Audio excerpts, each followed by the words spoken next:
Welcome to HeartMind-ify. Before we start the show, just a reminder to share, rate, and subscribe to this podcast wherever you're listening to it.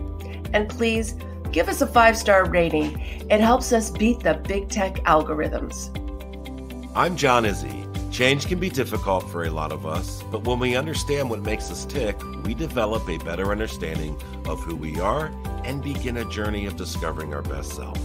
Join me for a free session at johnizzy.com. And I'm Kim Cordy, creator of the Emotion Chef Framework, an emotion management tool. Thoughts drive emotions, and emotions drive thoughts, but it's our emotions that drive our decisions and behaviors. Find out more at kimcordy.com. Sit back, relax, and enjoy the show.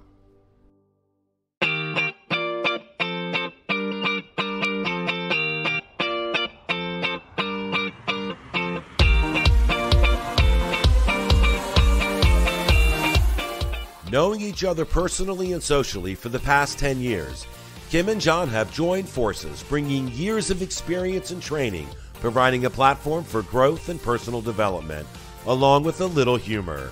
John is the heart, Kim is the mind, and together they are HeartMind-ify.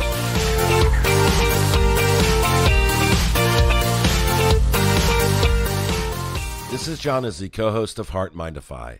Kim and I want to wish all of our listeners a happy new year. As we embark on season 2 of our show, we want to acknowledge all the people who have died during the storming of the nation's capital on January 6th, 2021. May all of them rest in peace. The recording of this show took place on January 7th, the day after the tragedy at the Capitol. Thank you for listening and enjoy the show. Well, Kim, Happy New Year. I think. Started off with a bang now, hasn't it? Oh my gosh. What a crazy turn of events yesterday. Everybody was so excited for 2020 to end. And wow, I thought we couldn't get any lower. And yet we did. We've become, you're going to have to pull us out of the dirt at this point. We're all 6 feet under. Oh, it's nuts. Yeah, it is crazy. And how do you explain this? How do you explain it? I don't know. Listening to the news coverage and going over in my head of all the different possibilities of what could have happened or what could have sparked it, and I just kind of sit there and go, wow, everything that we have been talking about for the past year is our words matter. What we say matters. How we treat people matter. What we say to ourselves matters. Yeah, and our thoughts and emotions. All those things matter in our ability to find happiness, in our ability to find happiness and see happiness in others. It's just mind-boggling that we don't, as a society, recognize that. Yeah. Well, you know my saying, thoughts drive emotions and emotions drive thoughts, but emotions drive decisions and behaviors.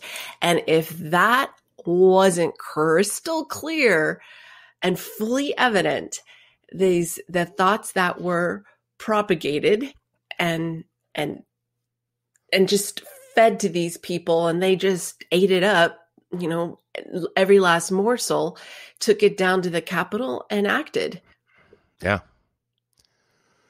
Enacted in a way where it takes our vernacular and puts it in motion physically, right? It's, we always talk about this class bully, and to stop a class bully, a lot of people will say, just knock him out and he'll never be a bully again. And that's what happens. That's what happened yesterday. It's the class bully finally turned violent in a way where the threshold of the Capitol was exposed. And that's the result of years of violent rhetoric that's turned into physical confrontation. It's pretty horrific. Yesterday, I don't know about you. We spoke on and off throughout the day, but Yes. I was emotionally drained at the end of the day. I couldn't stop until, I don't know, watching TV till 1. My husband was saying that he started at 10 in the morning, and here it was almost 10 o'clock at night. He goes, I've been watching this straight through. It was a lot because you've never seen anything like it. I know. And, I was so excited for yesterday, not because Biden was going to be president or not because, Trump lost. I was excited to see our Constitution act itself out. It was like the living will of the people is going to be confirmed tomorrow. And it just turned into complete chaos and was out of control. And then once I was glued into the TV, I was in for the duration. I mean, on Eastern time, I didn't go to bed till, I don't think I walked upstairs to my bedroom till about 12:30. And then what did I do? I turned the TV on when I was in the bed. So I don't know what time I actually fell asleep, but it was during the Pennsylvania debates. And I think at that point, my mind was just turning off, and I just woke up this morning absolutely exhausted, and Yeah. it was crazy. It got me to thinking, I talk about personal culture and corporate culture, but the culture of our country, and it's hard to have a single culture, right? Yep. And it really is, because there's always these subcultures, and we are so enormous in size that our ability to have a single culture, it just doesn't make sense, right? But Right. there is a leadership culture that actually does trickle down. And like it or not, the culture of Trump, you've seen how it's changed the politics in Washington. Oh, yeah. And even the people who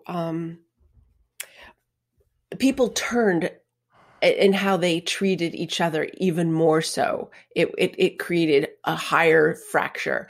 And we see this kind of fracture within organizations.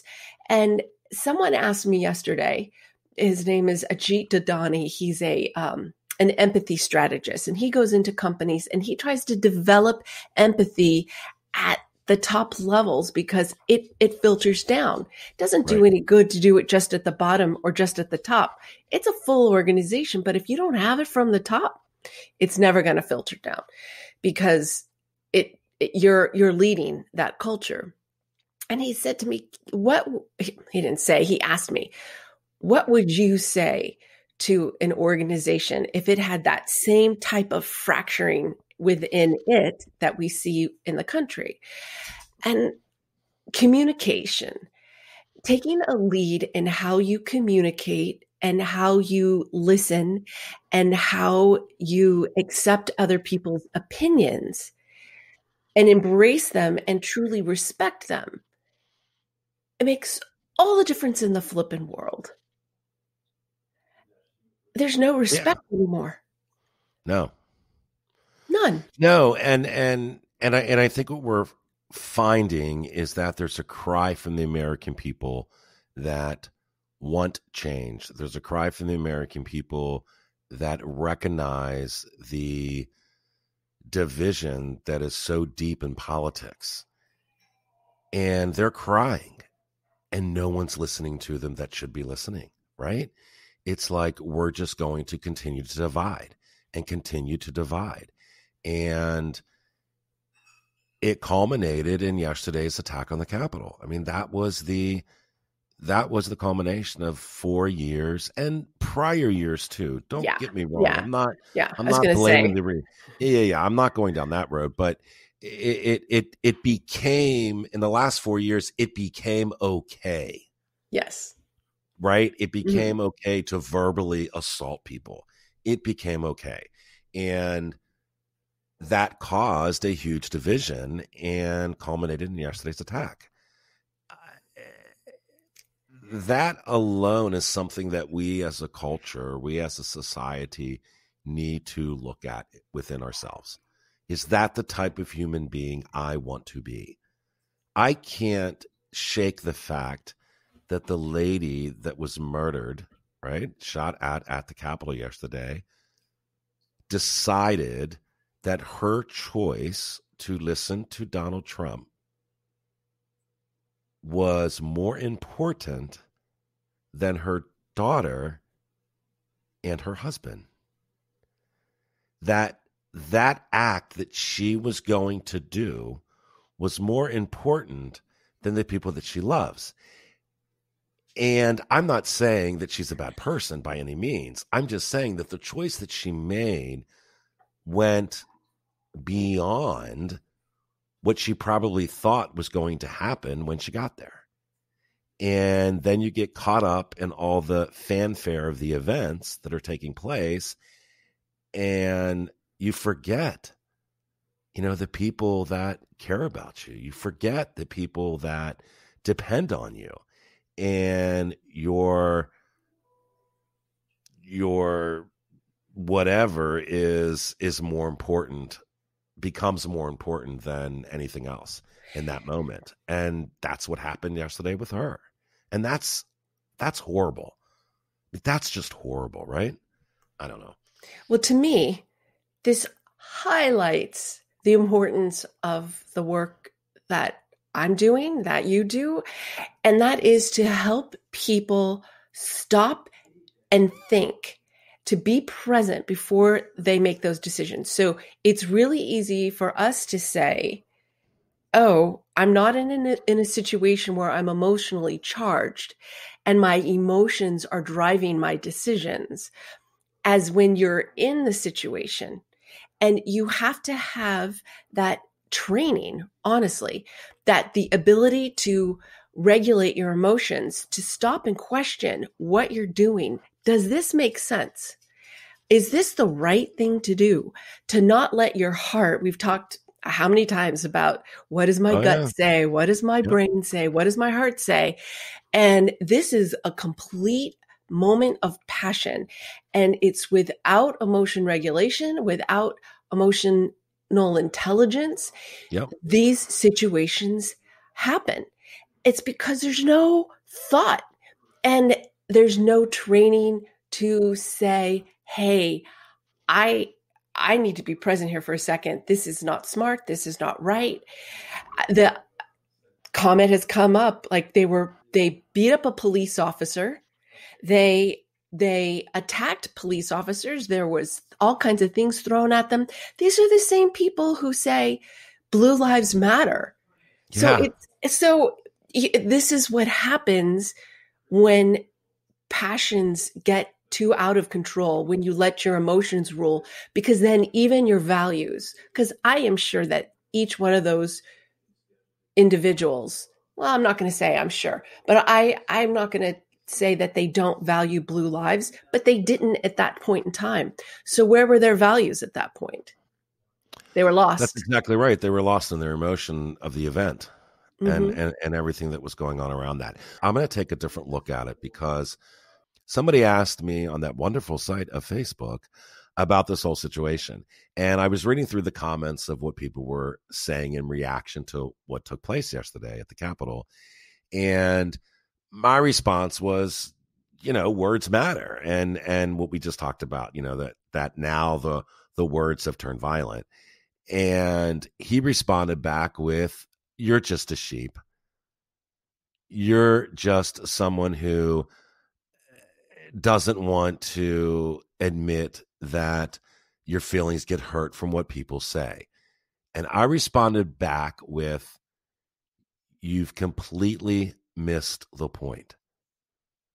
The point is, it's not just the words that you say, it's the motivation behind the words you choose to use.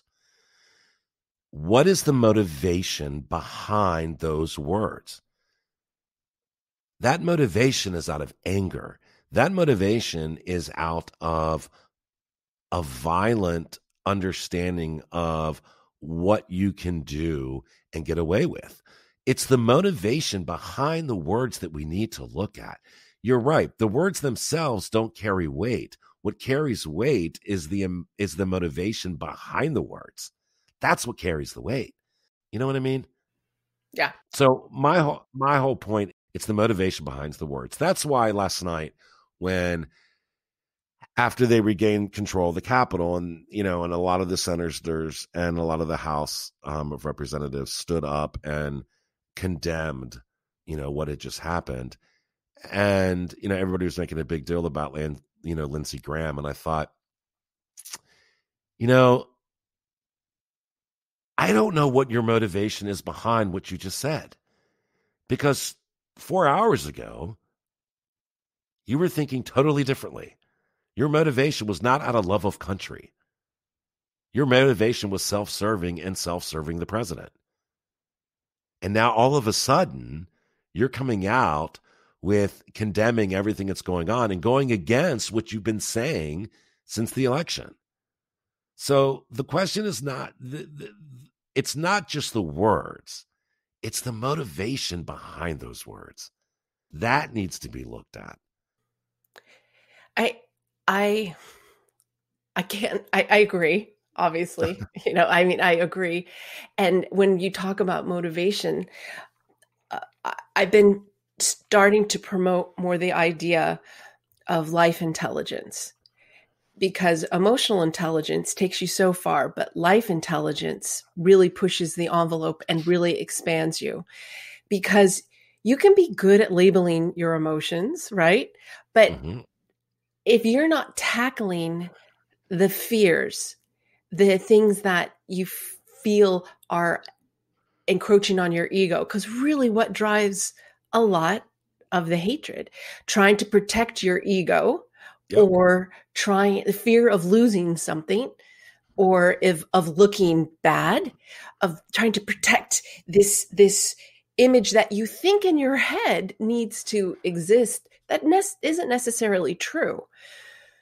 Until we start to examine and conquer these dumb ideas that we have about race, about being right politically, about not sharing or truly compromising for the good of others, and always worrying about ourselves, because that's what this is all about. This is all about looking all about me. How is this impacting me? How is this impacting my ambitions? How many times do we hear on the politician who's retiring and they have nothing to lose, so they do the right thing on a position and they go against their party? And I'm talking any party. Yep. Or the employee who's retiring, so they take a stand that they wouldn't take out of fear of losing something. They don't know for sure, because remember, and unless the bear is in the campground, you don't really know how it's going to turn out. And that's a major driver. And being able to get outside of ourselves and really examine the fears, that's what helps develop life intelligence. Yeah. And it's taking a stance, right? A lot of people say, well, what can I do? I can't do anything. I can't control what goes on in the house. You can control what goes on, right? Because if your attitude, if your motivation for inclusiveness, if you are motivated for equality and true equality, right? I'm not talking about just the equality on paper. I'm talking about true equality, meaning, do you call people out in your circle when they aren't professing equality, right? If you hear a racial slur, do you stand up for yourself because you don't agree with that racial slur, or do you hide, right? So yeah, you can do something, because if you change the way that you respond to certain things, and if you change the way or the people around you, right, and choose not to associate with them anymore, and then they ask you why, and you say, because I'm tired of listening to the hate that's coming out of your mouth on a continual basis, you're making change. You're standing up for what you believe, and that's motivated from goodness. that's not motivated from hate. That's the point. So yeah, you can make a difference. You might not have the ear of the senator, but by the people that you come in contact with, by the words that come out of your mouth that are motivated from a tamed ego, that are motivated from compassion, that are motivated from empathy, you do make a difference. You absolutely do make a difference. Yes, you do. And what you get for that is respect and trust. Yeah. Who respects or trusts a lot of the leaders? And I don't mean just political leaders. I mean leaders of organizations that you feel that your leader has your back. Even within families. Like, how can you respect or trust a parent, a sibling, someone in your inner circle that you don't trust or respect? It's huge. In back in the day when I was more religious, we were reading the Bible. Like, I think we went through as an organization the Bible once a year, and I was always struck by that scripture that talked about a man deeply love his wife, or deeply love his wife, something like that, and then she will respect him. Because yes, women have to have respect for love, but I think all people do. And that emotion of respect is akin to love. It's not exactly the same, but it's that high regard that you have for somebody that might not even be an intimacy, but it's right up there with admiration and all of those great qualities that you want to have someone feel for you. Yeah. No, I mean, I love that. And I think that's so important. And that doesn't come with saying the right thing. That doesn't come with encouraging the right person. That comes from a place of internal peace that is motivated out of love and respect for yourself. And then in return, that love and respect is extended to others. Yeah. And, you can say it on the surface. Oh, I love everybody. Do you? Yeah. Well, you know how I feel about the word love. Yeah. But do you? Because you're acting really ugly right now. Well, when we were girls, young teen girls, we had this term for guys. And we called it Atna. Oh, he's got a case of Atna. All talk, all talk, no action. So there's a lot of people with Atna. That's funny. I like it. Yeah. It's nuts. Somebody posted something, and I can't remember who it was, and I don't want to say that I created the quote because I didn't create the quote.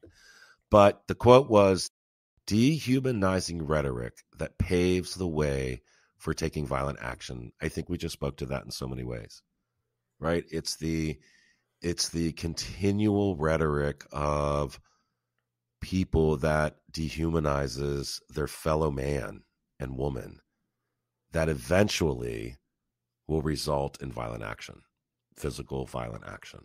And that's what we've been seeing. And it's we need to, it's not just as easy to say we need to do better. We have to do better. We have to do better as a society. And the only way to do that is to do better on an individual level. I think anyway. I just looked up the definition of rhetoric. It's the art of effective or persuasive speaking or writing, especially the use of figures of speech or other compositional techniques. I call it being a bullshit artist.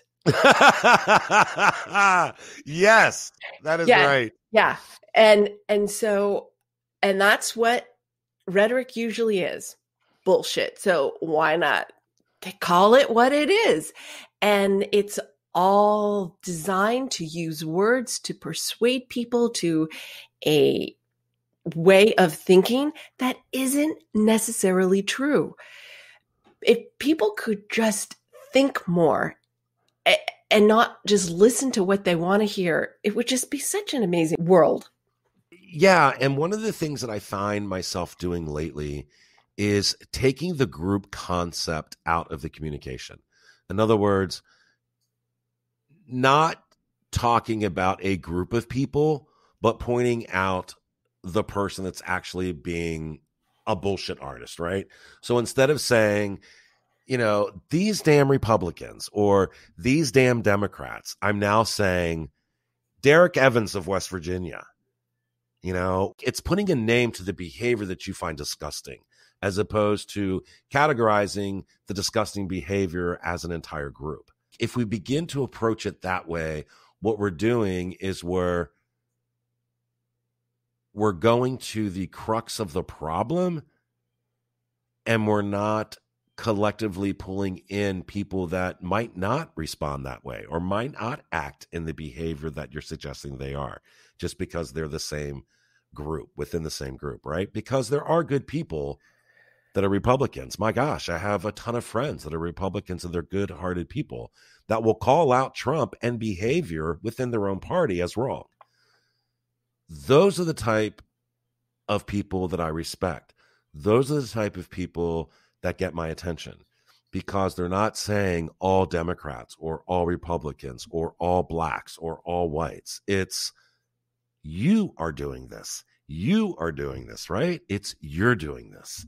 It's not everybody. It's you. That's very smart, because your brain doesn't know any differently other than what you tell it.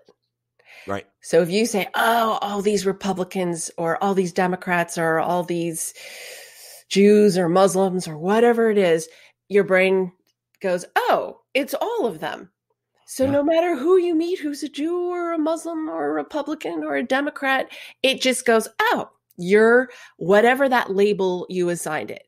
That's just how the brain works. It doesn't see, it doesn't hear, it doesn't smell, it doesn't taste, it can't touch anything. It is receiving data. That's why we have to be so careful about the data we feed our brain. Yeah.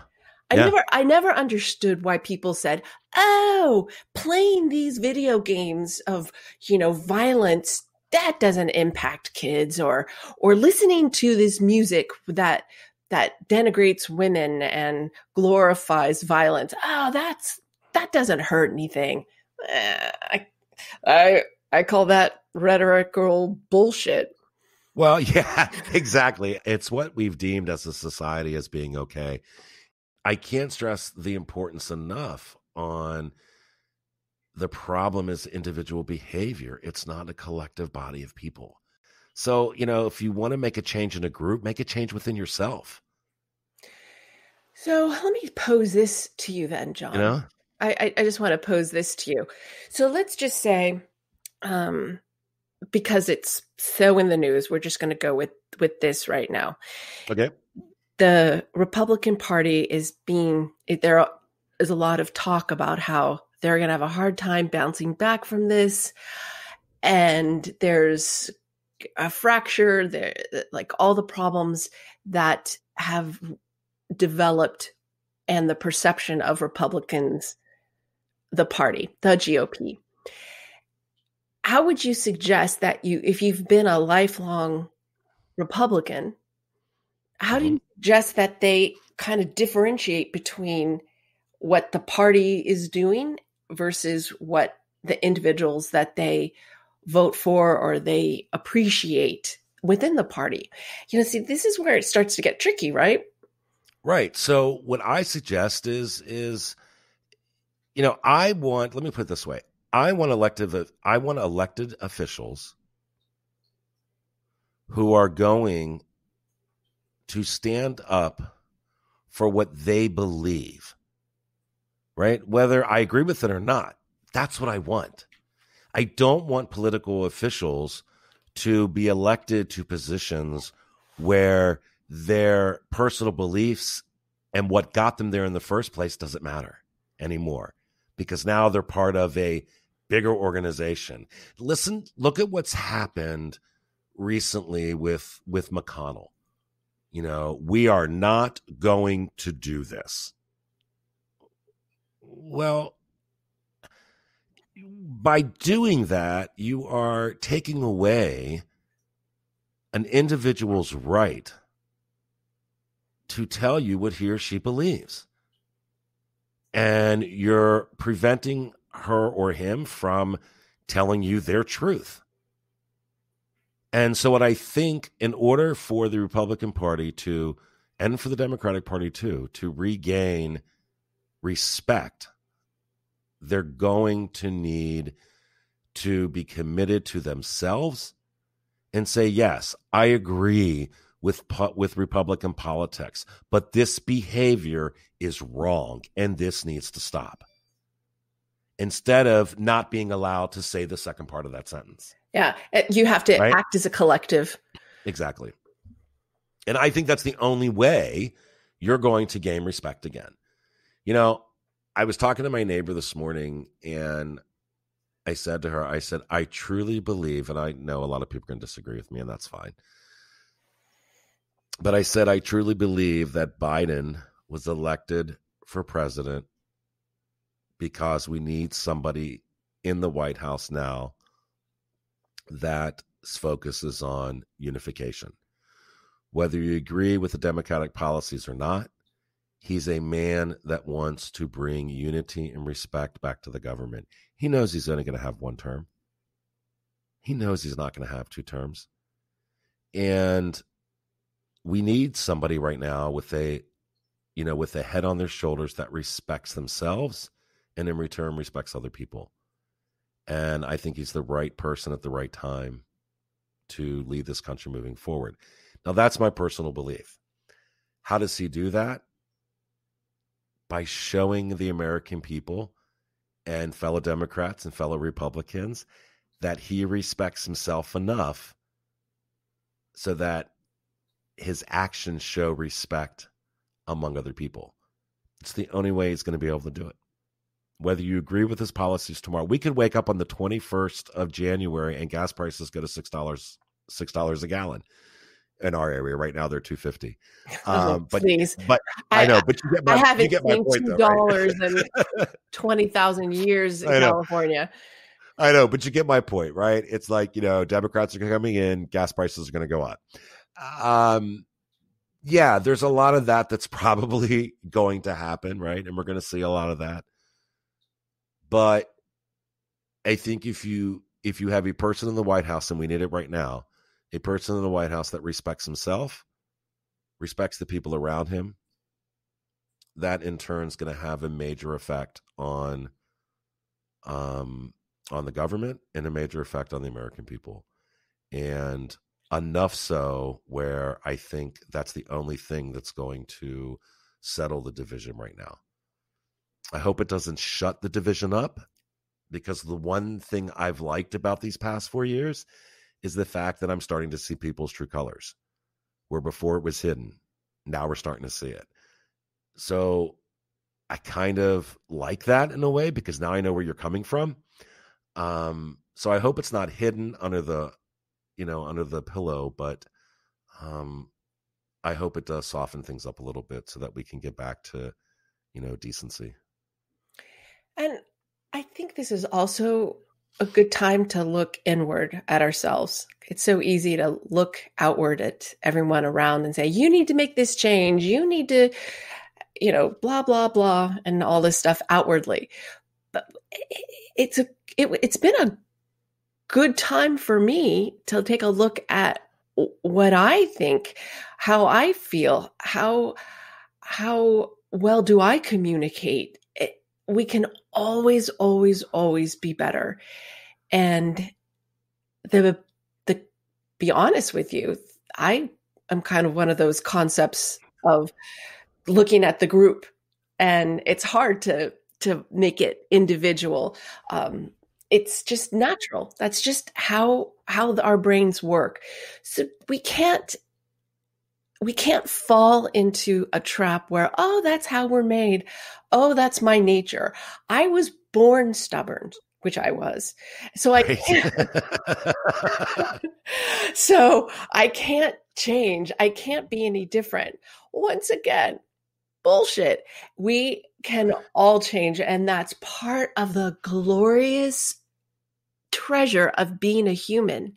We can look at ourselves and we can make changes. I think that's part of why we're here, is to explore who we are and to become, as you like to say, the best version of ourselves. And Yeah. it's that journey that I have really discovered joy in.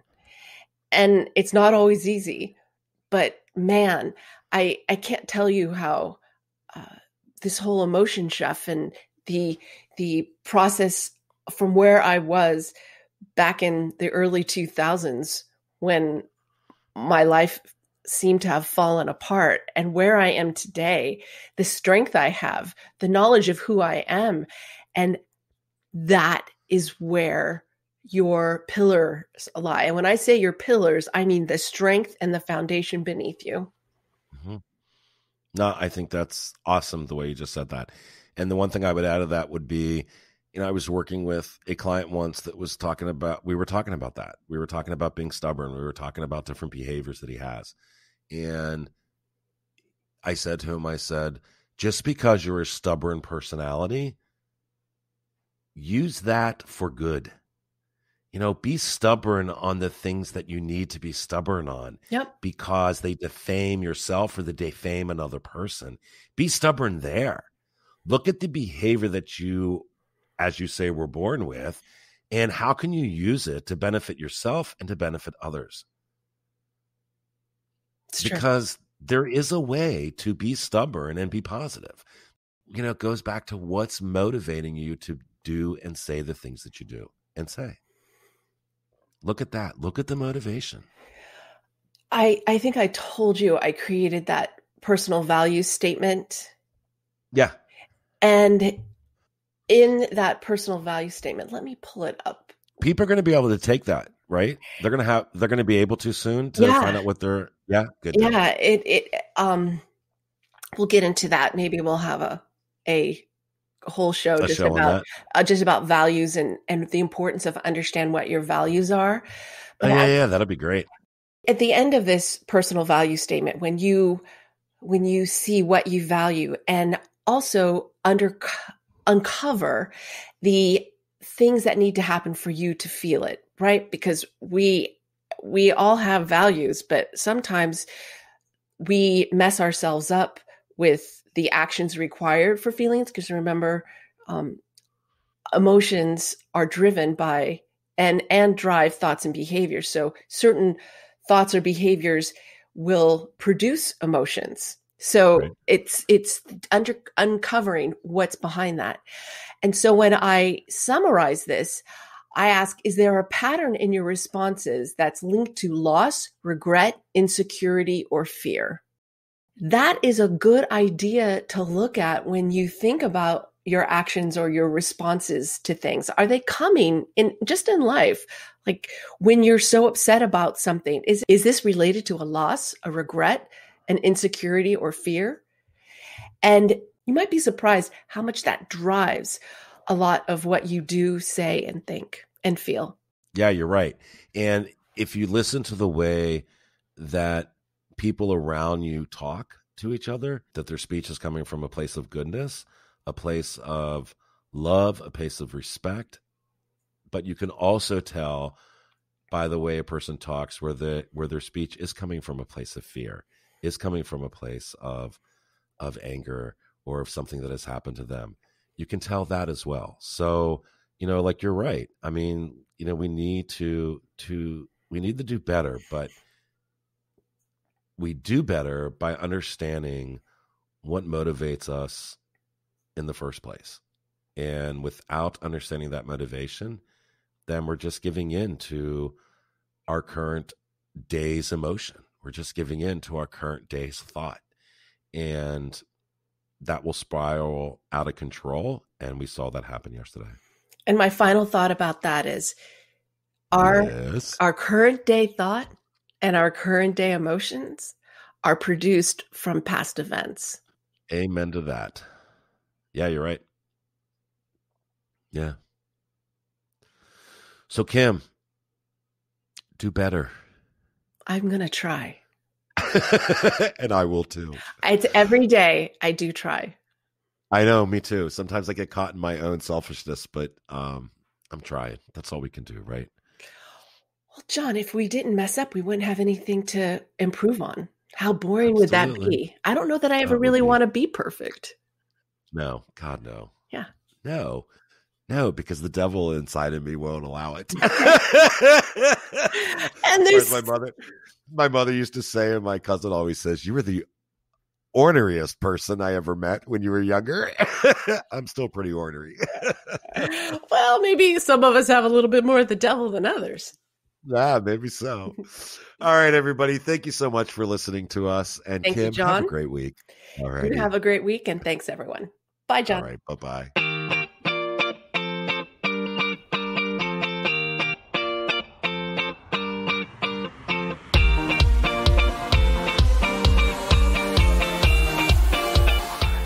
New shows are available every Saturday right here on HeartMind-ify.podbean.com or wherever you listen.